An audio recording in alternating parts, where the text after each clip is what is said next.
Baik, Assalamualaikum warahmatullahi wabarakatuh.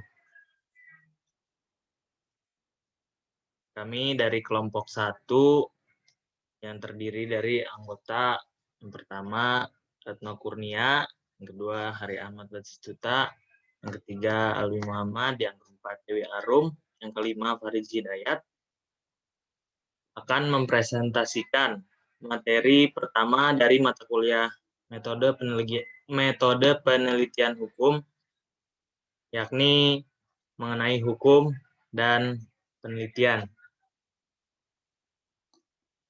Langsung saja saya serahkan kepada pemateri pertama, yakni pengertian hukum dan tujuan hukum.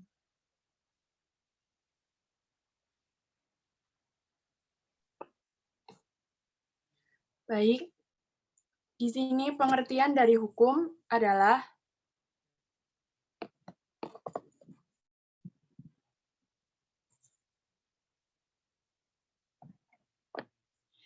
jadi hukum adalah kumpulan dari aturan-aturan yang dibuat oleh orang yang berwenang untuk mengatur tata kehidupan bermasyarakat. Kemudian hukum ini memiliki sifat memerintah dan memaksa dengan dijatuhi sanksi bagi mereka yang melanggarnya. Kemudian yang kedua yakni tujuan dari hukum.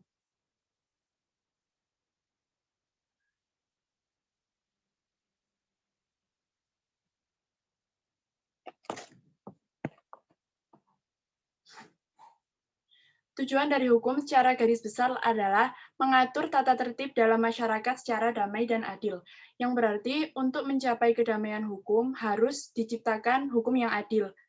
Kemudian setiap orang harus mendapatkan apa yang menjadi haknya agar tercipta kepastian hukum.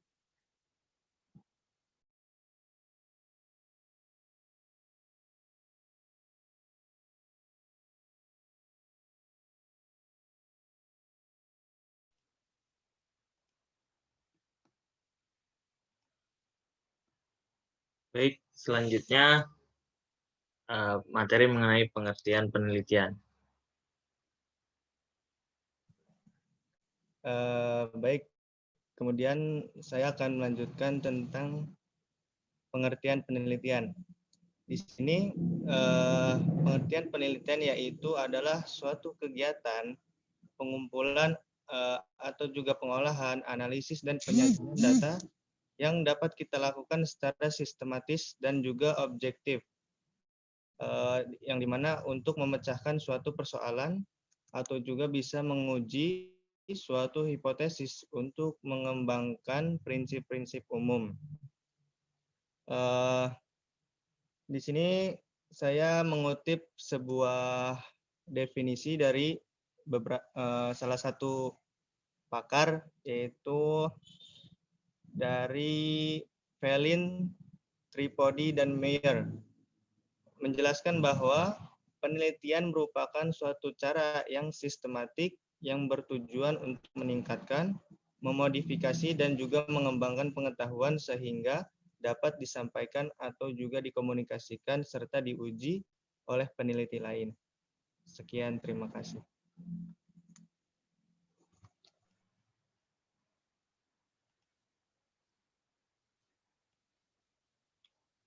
Baik, selanjutnya pengertian penelitian hukum. Pada dasarnya, penelitian hukum itu pada hakikatnya merupakan suatu aktivitas atau kegiatan ilmiah yang dimaksudkan untuk menemukan kembali pengetahuan yang benar. Nah, hanya saja penelitian hukum ini pengetahuannya mengenai hukum atau berdasarkan dengan hukum, yakni pengetahuan yang diorientasikan untuk menjelaskan secara benar mengenai gejala hukum yang dihadapi di masyarakat.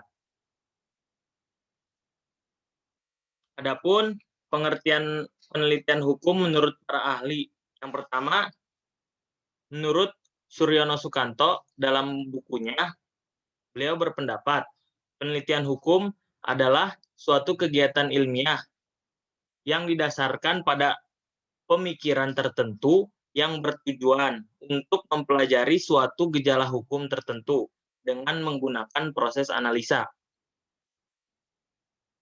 Dalam pelaksanaannya, para peneliti hukum selalu mengaitkan hukum dengan arti-arti yang dapat diberikan pada hukum. Nah, yang dimaksud arti-arti di sini itu adalah pemahaman yang diberikan oleh masyarakat. Contohnya, seperti pendapat Suryono Sukanto dan Purnadi Purbacaraka, yakni contoh dari arti-arti tersebut adalah hukum dalam artian ilmu, yang kedua hukum dalam arti disiplin, dan yang ketiga hukum dalam artian norma. Nah, jadi dalam melakukan penelitian, para peneliti ini mengkaitkan suatu gejala hukum dengan arti-arti yang telah dijelaskan tadi. Nah, selanjutnya, pendapat yang serupa juga disampaikan oleh Sutandio Wignoso Broto, bahwa penelitian hukum adalah seluruh upaya untuk mencari dan menemukan jawaban yang benar atau jawaban yang tidak sekali-kali keliru mengenai suatu permasalahan. Untuk menjawab segala macam permasalahan hukum, diperlukan hasil penelitian yang cermat dan sah dan sahih untuk menjelaskan dan menjawab permasalahan yang ada. Sedangkan pendapat ketiga, menurut Peter Mahmud Marzuki, pengertian penelitian hukum adalah suatu proses yang menemukan aturan hukum, prinsip-prinsip hukum, maupun doktrin-doktrin hukum guna menjawab isu hukum yang dihadapi di masyarakat. Nah, pada dasarnya sesuatu yang dicari itu adalah pengetahuan yang benar. Pengetahuan yang benar atau kebenaran secara inheren. Nah, kebenaran tersebut secara inheren dapat dicapai manusia dengan melalui dua pendekatan. Yang pertama, pendekatan non-ilmiah. Yang kedua, pendekatan ilmiah. Nah, untuk pendekatan non-ilmiah, menurut Muhammad Nazir, yakni penemuan kebenaran, yang pertama secara kebetulan, yang kedua secara akal sehat, dan yang ketiga melalui wahyu. Lalu pendekatan ilmiah yang dimaksudkan dengan pendekatan ilmiah untuk mencari kebenaran, yakni dengan diadakan proses penelitian.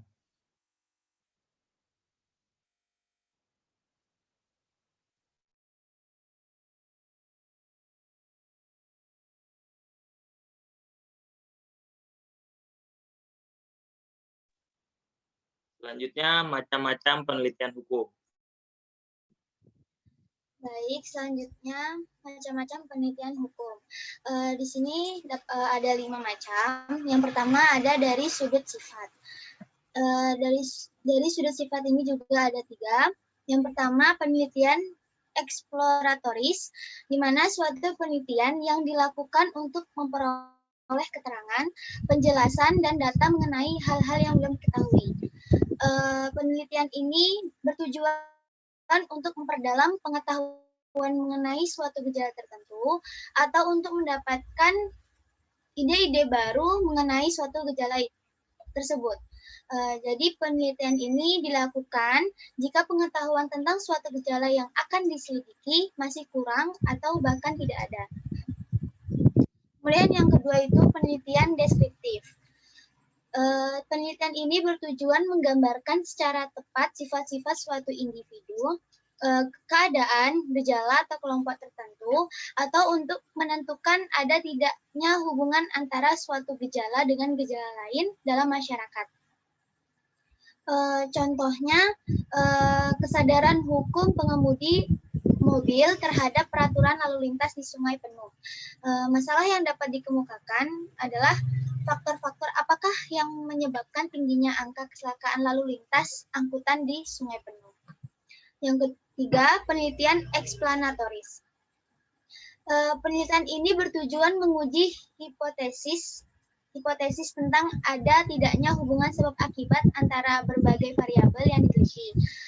Contohnya, pengaruh keharmonisan rumah tangga terhadap kenakalan remaja. Hipotesis yang akan diuji misalnya makin harmonis kehidupan rumah tangga, makin rendah tingkat kenakalan remaja. Namun pada hasilnya penelitian tersebut menunjukkan pengaruh yang tidak signifikan. Dengan demikian hipotesis itu tidak benar. Karena apa? Kehidupan rumah tangga masyarakat umumnya sudah harmonis. Akan tetapi tingkat kenakalan remaja masih tinggi.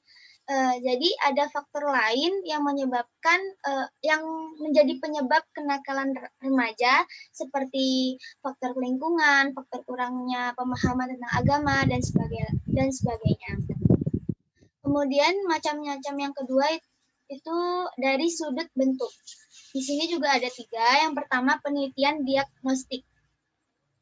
Penelitian ini suatu penyelidikan yang dimaksudkan untuk mendapatkan keterangan mengenai sebab-sebab terjadinya suatu gejala atau beberapa gejala. Contohnya masalah meningkatnya pencurian di Kabupaten Kerinci. Kemudian yang kedua, penelitian preskriptif. Suatu penelitian yang tujuannya untuk memberikan gambaran atau merumuskan masalah sesuai dengan keadaan atau fakta yang ada. Yang ketiga, ada penelitian evaluatif, di mana suatu penelitian yang tujuannya untuk menilai, baik melalui pengujian maupun melalui analisis mengenai hubungan antara variabel-variabel. Kemudian, macam-macam yang ketiga ada dari sudut penerapan. Yang pertama ada penelitian murni atau pure research, di mana penelitian ini bertujuan menemukan suatu generasi atau keumuman dan berusaha menemukan dalil-dalil atau teori-teori yang berlaku secara umum. Penelitian ini diselenggarakan dalam rangka memperluas dan memperdalam pengetahuan secara teoritis. Misalnya penelitian luar angkasa, penelitian gen, dan lain sebagainya. Kemudian yang kedua, penelitian terapan, di mana penelitian ini dilakukan untuk menemukan dasar-dasar dan langkah-langkah yang tepat untuk melakukan tindakan yang perbaikan secara praktis. Sehingga penelitian ini bisa juga disebut sebagai penelitian tindakan atau operasional. Kemudian yang ketiga, penelitian fokus masalah, di mana penelitian ini ditujukan terhadap masalah-masalah yang sedang ramai dibicarakan masyarakat. Kemudian yang keempat ada dari sudut tujuan. Yang pertama penelitian fact finding, di mana penelitian ini adalah suatu penelitian yang hanya untuk menemukan fakta-fakta atau gejala-gejala hukum yang ada. Penelitian ini juga mendekati penelitian eksploratoris. Kemudian yang kedua, penelitian problem finding, di mana dilakukan untuk merumuskan masalah-masalah dan gejala-gejala yang ada. Penelitian ini juga hampir sama dengan penelitian deskriptif. Kemudian yang ketiga, ada penelitian problem identification, di mana penelitian ini juga ditujukan menginventarisasi dan kemudian mengklarifikasi terhadap masalah-masalah yang ada. Yang terakhir, dari sudut disiplin ilmu yang diteliti. Ini ada 2. Yang pertama, penelitian monodisipliner, di mana penelitian ini dalam praktiknya sulit dilaksanakan karena apa? Sifatnya hanya menitik beratkan pada satu bidang disiplin ilmu pengetahuan saja. Kemudian yang kedua, multidisipliner, di mana penelitian ini akan menemukan pada penggunaan dan perpaduan dari beberapa ilmu pengetahuan yang ada. Dalam penelitian hukum dan penelitian sosial lainnya juga akan selalu menggunakan ilmu-ilmu bantu sebagai penunjang, seperti psikologi, sosiologi, kriminologi, dan penggunaannya disesuaikan dengan judul, sifat, serta tujuan dari penelitian yang dilakukan. Sekian penjelasan saya, terima kasih.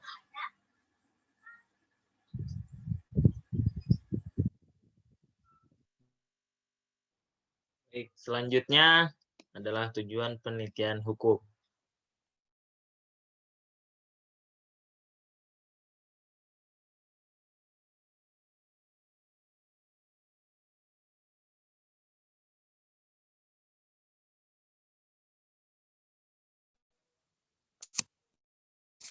Baik, terima kasih atas waktunya. Penelitian pada dasarnya bertujuan untuk menemukan, mengembangkan, dan menguji kebenaran suatu pengetahuan. Menemukan berarti memperoleh pengetahuan yang baru. Mengembangkan maksudnya memperluas dan menggali lebih dalam realitas yang sudah ada. Tidak banyak berbeda dengan penelitian ilmu-ilmu sosial yang lain, maka secara umum menurut Suryono Sukanto di dalam penelitian hukum juga bertujuan untuk yang pertama ada mendapatkan pengetahuan tentang gejala hukum sehingga dapat merumuskan masalah dan memperoleh pengetahuan yang lebih dalam mengenai suatu gejala hukum sehingga dapat merumuskan hipotesa.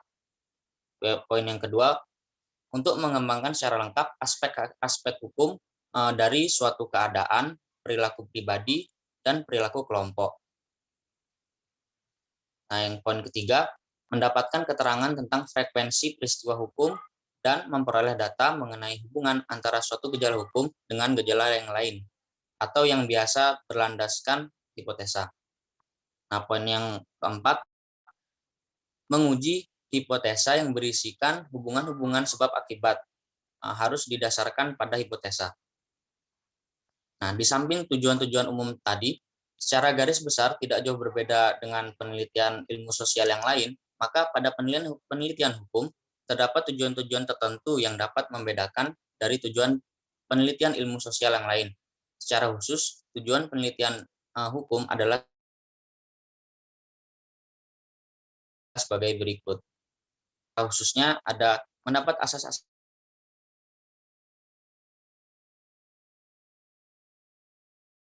hukum ya dari hukum positif. Poin kedua, sistematika dari perangkat kaidah hukum yang terhimpun di dalam suatu kodifikasi atau peraturan perundang-undangan tertentu. Nah, poin ketiga, taraf sinkronisasi baik secara vertikal maupun horizontal dari peraturan-peraturan hukum yang tertulis. Poin yang keempat, perbandingan hukum yang utamanya difokuskan pada perbedaan-perbedaan yang terdapat di dalam aneka macam sistem atau tata hukum. Poin yang kelima, sejarah hukum yang menitik beratkan pada perkembangan hukum. Poin yang keenam, identifikasi terhadap hukum tidak tertulis atau hukum kebiasaan atau hukum adat. Yang terakhir, ada efektivitas dari hukum tertulis maupun hukum kebiasaan yang tercatat. Tujuan-tujuan khusus seperti yang saya sebutkan di atas merupakan penghususan dan tambahan pada tujuan penelitian ilmu-ilmu sosial. Artinya, kedua hal itu tidak berlawanan atau bertolak belakang, melainkan berpasangan dan saling melengkapi satu dengan yang lainnya. Sekian penjelasan yang bisa saya sampaikan. Terima kasih.